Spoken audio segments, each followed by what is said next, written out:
Hello,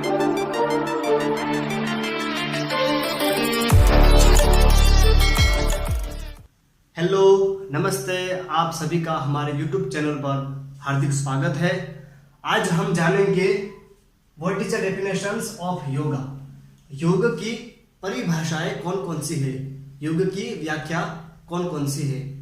जो छात्र एवं छात्राएं योग के क्षेत्र में BA, BSc, MA, MSc, PG diploma या फिर फिजिकल एजुकेशन की फील्ड से कोई है, छात्र छात्राएं कोई भी संस्था या यूनिवर्सिटी में पढ़ रहे हैं, तो उनको एक सिंपल सा योगा में एक क्वेश्चन आता है कि योगा की डेफिनेशन लिखिए। तो जो छात्र छात्रा है वो ज्यादा से ज्यादा 5 डेफिनेशन लिख पाएंगे। कोई 10 लिखेंगे, कोई 15 लिखेंगे, कोई 20 लिखेंगे। पर आज हम यहाँ पर आपको बताने वाले हैं 25 ऐसे योग की डेफिनेशन। जी हाँ, 25 डेफिनेशंस ऑफ योगा, जो कि हमारे वेद, उपनिषद, पुराण, धर्मशास्त्र, श्रीमद् भगवत गीता के अनुसार सब प्रमाण के साथ हम आपको यहां से बताएंगे। और स्पेशल जो छात्र एवं छात्राएं यूजीसी, नेट की प्रिपरेशन कर रहे हैं, उनके लिए ये वीडियो बहुत ही लाभप्रद होगा। ठीक है, तो बिना देरी किए हम पहले से स्टार्ट करते हैं। तो आइए योग शब्द की परिभाषाएं जानने से पूर्व हम योग शब्द का सामान्य अर्थ जानेंगे कि योग शब्द जो है संस्कृत के कौन से धातु से और कौन से प्रत्यय से बना है। ठीक है, युज्यते अनेन इति योगः, युज्यते अनेन इति योगः, इस तरीके से योग शब्द बना है कि संस्कृत के युज धातु से और धई प्रत्यय से बना है योगः। ठीक है, इस तरीके से योग शब्द की उत्पत्ति हुई है। अब हम देखेंगे सबसे पहले कि जो डेफिनेशन है हमारे वो युज संयोगे, युज संयोगे। यह जो है रुदादि गण में से आया है। अभी रुदादि गण कहाँ है, कैसे है, हम समझेंगे। महर्षि पाणिनि, जो कि संस्कृत जगत में व्याकरण आचार्य हो चुके, ठीक है, उन्होंने सूत्राष्टाध्यायी नामक ग्रंथ की रचना की। उसमें जो है अलग अलग प्रकार के गण होते हैं। ठीक है, अलग अलग प्रकार के क्या होते हैं, गण होते हैं। तो उसमें से जो है रुदादि गण नामक गण है, वहां पे महर्षि पाणिनि ने योग शब्द का युज संयोग नामक प्रथम अर्थ या परिभाषाएं बताई, जिसका सामान्य अर्थ होता है, यहां पर जो है संयोग जो है वो सम उपसर्ग से है। ठीक है, उपसर्ग का जहां पर प्रयोग होता है वहां पर वो क्रिया जो है विशेष रूप से दर्शाने का प्रयास किया जाता है। यहां पर जो है विशेष रूप से जहां पे इकट्ठा होना होता है वहां हो जाएगा संयोग। ठीक है, अभी दूसरा देखते हैं हम युज संयमने, जो कि चूरादि गण में उन्होंने लिखा है कि युज संयमने। यहाँ पर संयमन का अर्थ क्या होता है, सेम टू सेम यहाँ पर जो उपसर्ग का प्रयोग किया है, सम उपसर्ग का प्रयोग किया है। और यमन करना मतलब होता है अपने काबू करना। ठीक है, काबू करना, कंट्रोल करना, नियंत्रित करना, नियमित करना। ठीक है, किसके ऊपर कंट्रोल या नियंत्रण करना, ये जो हमारे जो 10 इंद्रिया है। ठीक है, पंच जो कर्मेंद्रिया है, पंच ज्ञानेंद्रिया है, और जो एकादश जो है मन, श्रीमद् भगवत गीता के अनुसार जो मन को कहा गया है एकादश इंद्रिया, इन एकादश इंद्रियों पर नियंत्रण करना ही योग है। ठीक है, ये दूसरी डेफिनेशन हो गई। डेफिनेशन नंबर 3 जो है युज समाधौ, ये जो है दिवादिगण। ठीक है, सूत्राष्टाध्यायी नामक ग्रंथ में दिवादिगण के गण में युज समाधौ बताया गया है योग की डेफिनेशन, जिसका सामान्य अर्थ होता है नॉर्मली जो है योग क्या है, समाधि या समाधि योग है। इसका वीडियो जो है इस तीनों के ऊपर मैंने पहले एक वीडियो बनाया है। अगर आप उस वीडियो को देखना चाहते हो तो आई बटन में आपको वो लिंक मिल जाएगा और डिस्क्रिप्शन में भी मैं आपको लिंक भेजूंगा। ठीक है, ये जो है योग का अर्थ क्या है, इसके ऊपर मैंने थोड़ा विस्तार से वहां पे बताने का प्रयास किया है। अभी देखते हैं नंबर 4 डेफिनेशन।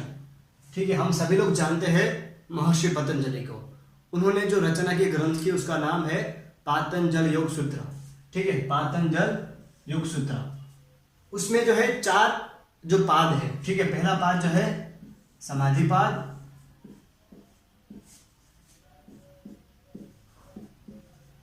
दूसरा जो है साधन पाद, साधन या साधनापाद,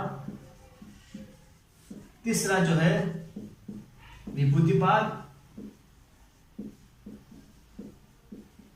और नंबर चौथा जो है कैवल्यपाद। कैवल्यपाद, ठीक है। उसमें से जो प्रथम नंबर का पाद है समाधिपाद, समाधिपाद का जो है दूसरे नंबर का सूत्र जो है वो है योगस् चित्त वृत्ति निरोधः। इसका जो सामान्य अर्थ क्या होता है कि चित्त वृत्ति नाम निरोधः योगः, चित्त वृत्ति नाम निरोधः योगः, मतलब कि चित्त की वृत्तियों का निरोध हो जाना, निरोध करना नहीं, निरोध हो जाना ही योग है, ठीक है। चित्त यानी कि माइंड, वृत्ति यानी कि थॉट, जो वृत्त चलते ना हमारे मन के जो अंदर तरंगे चलते, उस वृत्तियों का निरोध हो जाना, रुक जाना, कंट्रोल नहीं करना, रुक जाना, ऑटोमेटिकली एक अवस्था है, तब वो योग कहलाएगा, ठीक है। ये जो है महर्षि पतंजलि की चौथी डेफिनेशन। अभी जो है नंबर 5, ये जो है श्रीमद् भगवत गीता के अनुसार है। श्रीमद् भगवत गीता में 18 अध्याय है, उनमें से जो दूसरा नंबर का अध्याय है, ठीक है, उसका जो है 48 नंबर का ये श्लोक का एक पाद है, ठीक है। पूरा श्लोक जो है योगस्थः कुरु कर्माणि संगम त्यक्त्वा धनंजय सिद्ध सिद्ध्यो समो भूत्वा समत्वम योगम उच्यते। फिर ये आता है समत्वम योगम उच्यते। यहाँ पर जो जो श्री कृष्ण जी बताते हैं अर्जुन को कि समानता में ही योग है। किसमें? समानता, बैलेंस, समभाव में ही योग है, ठीक है। हर एक परिस्थिति में चाहे सिद्ध हो या असिद्ध हो, ठीक है, सुख दुख में, लाभ हानि में, जय पराजय में, हर एक सिचुएशन में समस्थिति रखना, समभाव रखना, बैलेंसिंग में रहना ही योग है। अब देखेंगे 6 नंबर की डेफिनेशन जो है योगः कर्मसु कौशलम। यह भी श्रीमद् भगवत गीता के दूसरे अध्याय में से 50वां नंबर का श्लोक है, ठीक है। पूरा श्लोक यहाँ पे हमने लिखा है कि बुद्धि युक्तो जहातीह उभे सुकृत दुष्कृते तस्मात् योगाय युज्यस्व योगः कर्मसु कौशलम। सामान्य हम सब जानते हैं कि योग जो है वह कर्म के अंदर कुशलता, ठीक है। कैसे कर्म? यहाँ पर उभे दुष्कृत सुकृते, मतलब सुकृत का होता है पुण्य और दुष्कृत का मतलब होता है पाप। ऐसे दो कर्मों के अंदर हमें कुशलता प्राप्त करनी है, ठीक है, तब वो कहलाएगा योग। हर एक कर्म के अंदर हमें 100% के साथ वो वर्क करना है, तो ऑटोमेटिकली वो योग हो जाएगा। हम कहते हैं ना कि शरीर के साथ मन का जुड़ाव रहना, हम कोई भी एक्टिविटीज या कोई भी वर्क कर रहे हैं, क्रिया कर रहे हैं, तो उसके साथ जो है हमारा मन अटैच है, हमारा माइंड उसके साथ अटैच है, तो वो जो कार्य है उसमें हमें जल्दी से सफलता प्राप्त होगी और कार्य में हमें कुशलता प्राप्त होगी, ठीक है। ये होगा तो तब कहलाएगा योग। 7वें नंबर की जो डेफिनेशन है महर्षि व्यास, ओके, महर्षि व्यास बताते हैं कि योग समाधि। योग क्या है? समाधि ही योग है, ठीक है। समाधि का अर्थ होता है निर्वाण, मुक्ति, मोक्ष, मन की अंतिम अवस्था या शून्यावकाश, ठीक है। और महर्षि पतंजलि बताते हैं कि केवल्य की प्राप्ति ही योग है, ठीक है। यहाँ पर समाधि का अर्थ और भी महर्षि बताते, सूत्र में बताते हैं महर्षि पतंजलि के तदेवार्थ मात्र निर्भासम स्वरूप शून्यम एवं समाधि। जब ध्यान में से ही वह साधक समाधि में लिप्त हो जाता है, तदेवार्थ मात्र निर्भासम स्वरूप शून्यम एवं समाधि, अपने स्वरूप को जानना ही समाधि है, ठीक है। नंबर 8 की डेफिनेशन, ठीक है, नंबर 8 की डेफिनेशन जो है महोपनिषद से है, ठीक है, 542 महोपनिषद से है। कहते हैं कि मनः प्रशमनोपायो योगः इत्यभिधीयते। मनः प्रशमनोपायो योगः इत्यभिधीयते। योग का अभिधेय क्या है? योग का यहाँ पे किस तरीके से वर्णन किया है कि मनः प्रशमनोपायो, मन को प्रशमन करना मतलब नियंत्रण करने की विधि के रूप में यहाँ पे योग को बताया गया है, ठीक है। मनः प्रशमनोपायो किसके उपाय के अंतर्गत बताया है? मन को प्रशमन करने के लिए, नियंत्रण करने के लिए, ओके। इस विधि को इस विधि को बताया गया है कौन सी, योग की। ये जो है महाउपनिषद से है, ठीक है। ये जो है डेफिनेशन नंबर 9 जो है याज्ञवल्क्य स्मृति के अनुसार है, जो है संयोगो योग इत्युक्तौ जीवात्मा परमात्मनोः। संयोगो योग इत्युक्तौ जीवात्मा परमात्मनोः। जीवात्मा और परमात्मा इन दोनों का जो मिलन है, ठीक है, वह योग है, ठीक है। संयोगों का हमने इससे पहले भी देखा था कि यहां पर जो है सम उपसर्ग का प्रयोग करके विशेष रूप से योग जहां पे है, कौन से विशेष रूप से, कौन से यहां पर जो क्या है कि जीवात्मा और परमात्मा इन दोनों का एक विशेष योग है ना, इन दोनों का जो मिलन है, जुड़ना है, एक रूपता होना है, वह जो है योग कहलाएगा, ठीक है। 9 यहां पर जो है डेफिनेशन नंबर 10 हम देखेंगे। पंडित श्री राम शर्मा आचार्य, पंडित श्री राम शर्मा आचार्य गायत्री परिवार के आद्य संस्थापक जो है, उनके मतानुसार जो है जीवन जीने की कला ही योग है। हम जो जीवन जी रहे हैं उसमें कला के साथ जीवन का निर्वहन करना ही योग है। ये जो है पंडित श्री राम शर्मा आचार्य जी के अनुसार है। नंबर 10 11 नंबर की जो है डेफिनेशन वो है मनुस्मृति के अनुसार, ठीक है। मनुस्मृति के अनुसार है कि ध्यान योगेन सम्यशद अगति शांतरामनः। इसका जो तात्पर्य अर्थ होता है कि ध्यान योग से भी आप समाधि तक जा सकते हो, ठीक है। ध्यान योग द्वारा आप समाधि को प्राप्त कर सकते हो।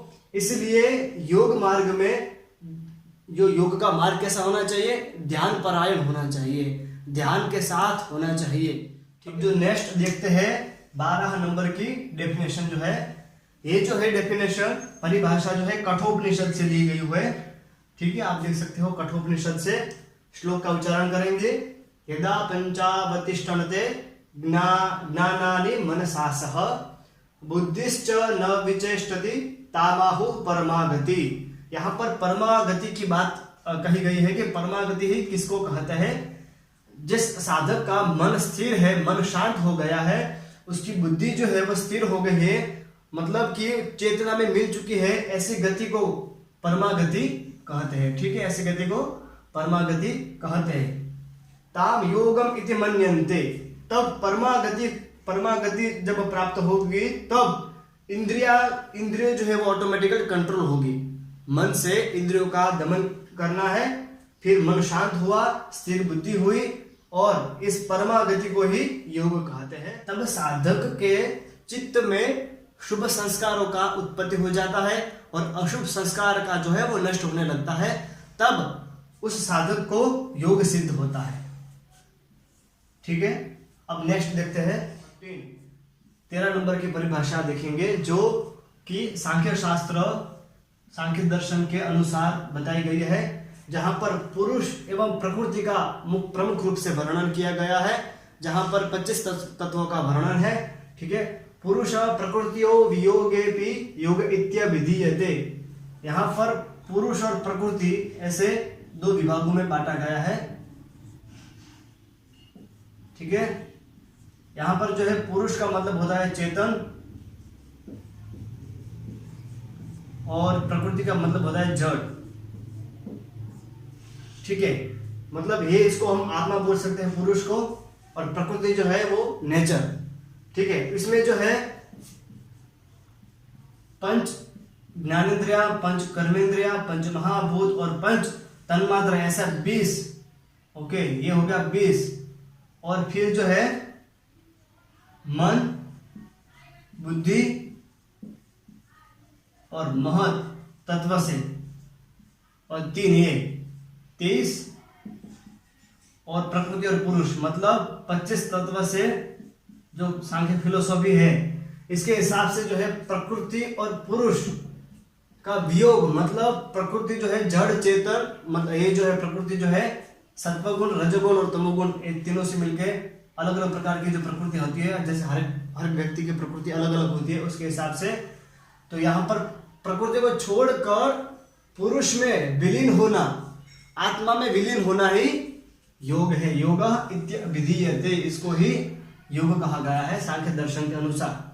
नंबर 14 की जो है डेफिनेशन जो है श्रद्धा भक्ति योगा वदेही, ये जो है केवलोपनिषद के अनुसार है, जहां योग क्या कैसे होगा, श्रद्धा से, भक्ति से, ठीक है, और वैराग्य से ही हमको योग सिद्ध होगा। ये जो है नंबर 14 की डेफिनेशन। यहाँ पे पार्ट 1 खत्म होता है और पार्ट 2 यहाँ से देखें और डिस्क्रिप्शन में भी मैं आपको लिंक दे दूंगा, जाइए और पार्ट 2 देखिए। नमस्ते, धन्यवाद।